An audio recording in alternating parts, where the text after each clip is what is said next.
Welcome to Co-Parent Court, the court where parents forget the drama and work through the trauma. I am your host, Judge Rochelle Jackson, and thank you for joining me today. Today, I'm going to speak on the topic when the abuser calls it co-parenting.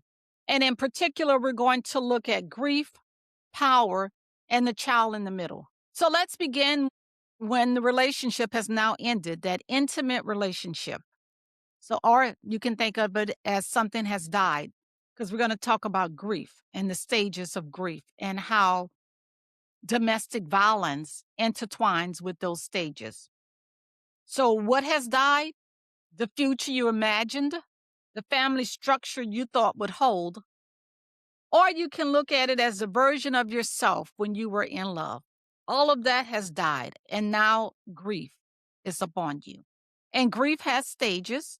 The stages of grief include denial, anger, bargaining, depression, and acceptance. So we're going to go through those stages of what a typical grief looks like, and then when domestic violence is intertwined in it, and there's a parent who's seeking to co-parent, or parents or former partners who are seeking to co-parent. But when domestic violence is a part of the relationship or the broken relationship, either emotional, physical, psychological, financial, those stages of grief do not unfold cleanly. So we're going to look at how domestic violence intertwines with the stages of grief. And when we talk about domestic violence, we're talking about trauma. So now we're bringing trauma into grief. I'm not professing to be any professional that's offering advice about how to deal with your trauma or your grief. I'm pointing out to you simply that when domestic violence is involved, grief becomes problematic. And when you're trying to co-parent, I need the survivor, the victim, to understand the challenges of co-parenting with their former abuser and how it looks and how it may play itself out so you can recognize it, get some professional help, and to lean on those communities and professional people who can help you and support you through the navigation of the grief. And as I said before, trauma changes how a person grieves. So today we're going to talk about what happens when the person who has harmed you now says, I just want to co-parent.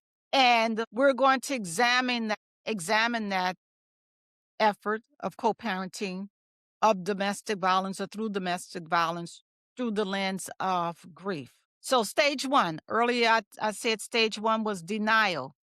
And the denial could be as it wasn't that bad, it being the domestic violence or it being the former relationship. It wasn't that bad. After an intimate breakup, denial often sounds like, we'll find our way back. This is temporary. We just need space. But when abuse is involved, denial sounds different. It sounds like it wasn't that serious. They only acted like that when they were stressed. They didn't mean to do it. It takes two. And it is survival that that person is dealing with. Abusive dynamics often include cycles of tension, explosions, apology, affection that intertwines and reinforces what can be created as this wonderful attachment. Now, some clinicians, some professionals call that trauma bounding.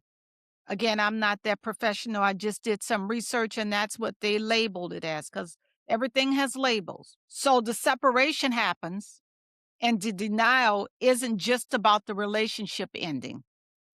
It's about the mind protecting itself from fully confronting what has occurred.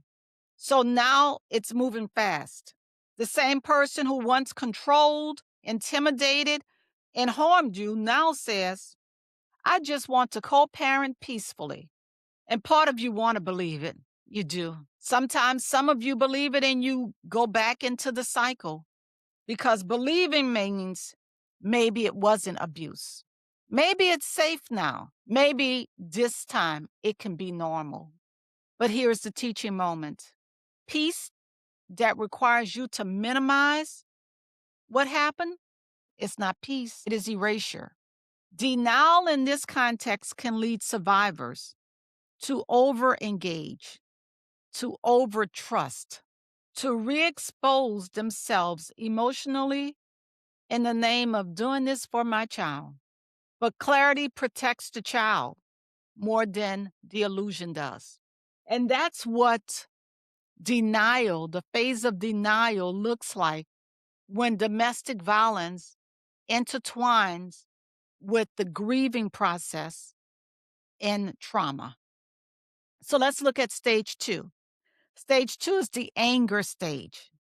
Now I see it. Anger after an intimate breakup, again, is expected. Anger after abuse is complicated. It's layered. It is anger for what happened, what was tolerated, what was lost, what your child witnessed. Is anger at yourself, anger at them, anger at the system.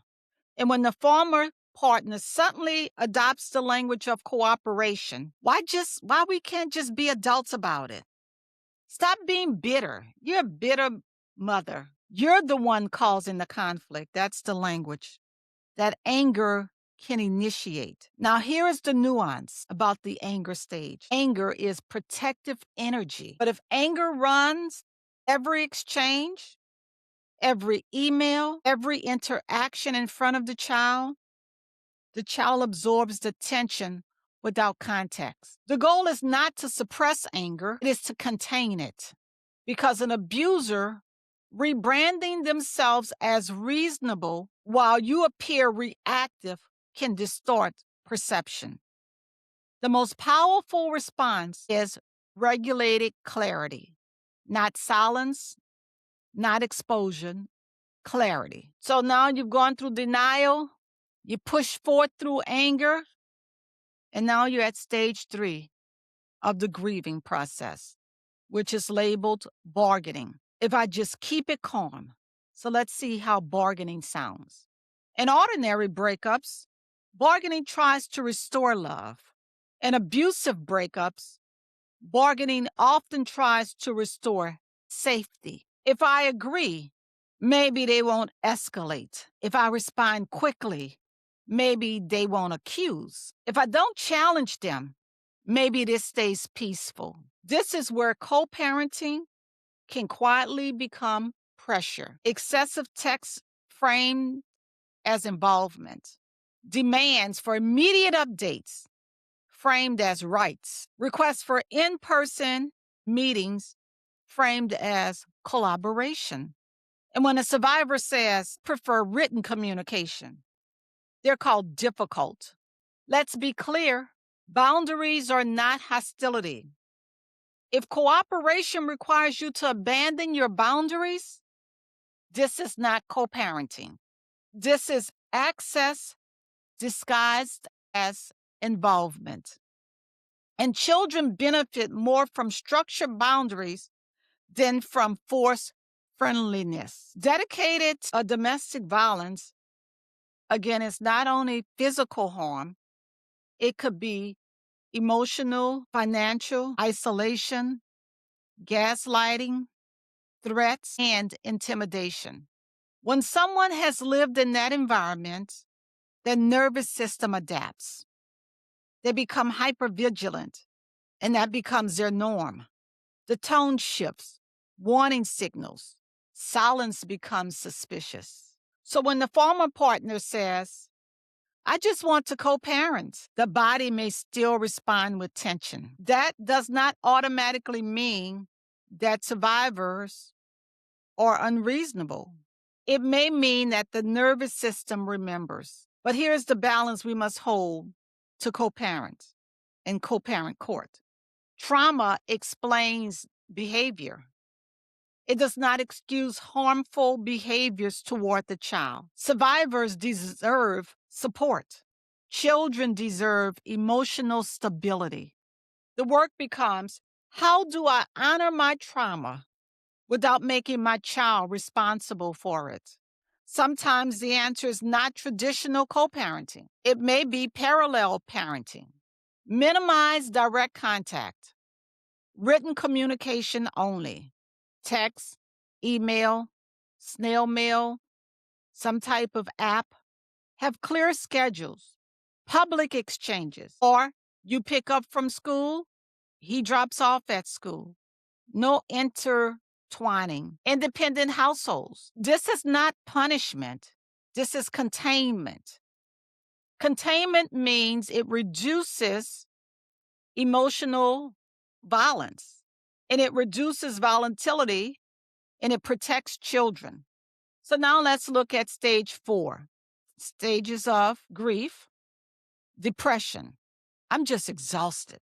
A breakup drains you. Abusive breakups deplete you. There's grief for the relationship and grief for yourself. Why did I stay? How did I miss it? Why is this still happening to me? Now imagine trying to co parent while managing all of that. You get anxiety, flashbacks, sleep deprived, shame. Depression in a context is not weakness, it is the nervous system being fatigued. But here's the hard truth: your child cannot become your emotional stabilizer. They cannot manage your mood. They cannot become your confidant. They need your support. They need the support of adults. You need the support of adults. They need the support of professionals. You need the support of professionals. The community, not leaning on them. Healing is a part of parenting. It's not separated from it. Now you finally get to the stage of acceptance. This is what it is. Acceptance is the non-abusive breakup may look like flexibility in shared events. Let me say that again. Acceptance in a non-abusive breakup may look like flexibility in shared events.